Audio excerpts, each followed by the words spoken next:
சங்கடம் தீர்க்கும் சனி பகவானே மங்களம் பொங்க மனம் வைத்தருள்வாய். சச்சரவின்றி சாகா நெறியில் இச்சகம் வாழ இன்னருள் தாத்தா.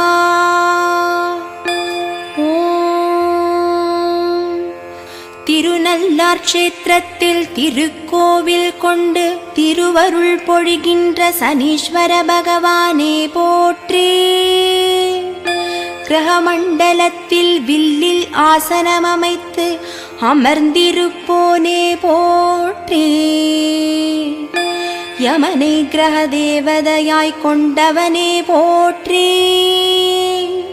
கிரகமூர்த்தியாய் தானே விளங்கும் சனீஸ்வர பகவானே போற்றி போற்றி. சூரிய பகவானுக்கும்